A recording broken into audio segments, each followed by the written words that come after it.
Hello नमस्कार दोस्तों, स्वागत है आप सभी का और एक नए वीडियो में। एंड आज ना मेरे पास काफ़ी सैड न्यूज़ है। आप सभी को पता ही होगा ओडिशा का ट्रेन हादसा, जो कि लिटरली काफ़ी दर्दनाक रहा होगा, क्योंकि उसमें 200 से प्लस लोग डेड हो चुके हैं एंड 900 प्लस लोग इंजर्ड हो चुके हैं। और इसी से रिलेटेड आशीष चंचलानी ने एक स्टोरी रखी थी, this is so heart breaking, my prayers for the families of deceased and injured.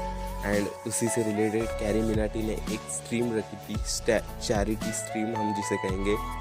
उन्होंने कहा, it's really sad to hear about the Odisha train accident, doing a charity stream at 9 PM today, please come and support with whatever amount is possible from your side, doesn't matter small और big, every contribution counts. तो उसी से related उन्होंने कितना amount अभी तक gain किया है वो अपने लाइव स्ट्रीम में फाइनली बता दिए। तो मैं उनके लाइव स्ट्रीम की छोटी सी क्लिप आपको यहाँ पे प्ले करके दिखा देता हूँ।